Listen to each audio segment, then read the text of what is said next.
ఇదేంటో తెలుసా ఫ్రెండ్, మేమైతే ఇది ఫస్ట్ టైం చూడడం, వండుకోవడం, తినడం. ఇది ఆరోగ్యానికి మంచిదంట ఫ్రెండ్. దీని వల్ల బ్లడ్ ఇంప్రూవ్ అవుతుందంట.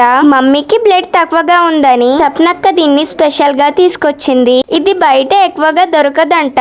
ఇది ముఖ్యంగా పేషెంట్స్ కి వండి పెడతారంట. సప్నక్క చెప్పింది. ఇదే మేము మొదటిసారి ఫ్రెండ్స్ చూడడం. ఇంకా హెల్త్ బెనిఫిట్స్ ఉన్నాయి కాబట్టి ఇంకా ఎలాగో అలా తింటున్నాము. మమ్మీకైతే రీసెంట్లీ టెస్ట్ చేపిస్తే బ్లడ్ ఓన్లీ 6 ఉందని వచ్చింది. సర్జరీ తర్వాత మమ్మీ బ్లడ్ ఇంకా తగ్గిపోయిందంట. మీలో ఎవరికైనా ఇది తెలిస్తే ఖచ్చితంగా కామెంట్ చేయండి. దీన్నైతే మేము యూట్యూబ్ లో చూసి కుక్ చేసాము. ఇంకా మా సప్నక్క అయితే నాకు ఇష్టమని మటన్ కూడా తెచ్చింది. మీకు తెలుసా ఫ్రెండ్స్, నాకు మటన్ అంటే చాలా ఇష్టం. నా చెయ్యి బాలేక ఏదోలా తిన్నాను, కానీ నా చెయ్యి గనక బాగుంటే ఆస్వాదిస్తూ తినేదాన్ని. ఎన్ని రోజులు అవుతుందో ఫ్రెండ్స్ మటన్ తినక. కేవలం మా సప్నక్కకే నా బాధ అర్థమైంది ఫ్రెండ్స్. చూడండి ఫ్రెండ్స్ ఎంత ఇష్టంగా తింటున్నానో. ఓకే ఫ్రెండ్స్, ఉంటా మరి.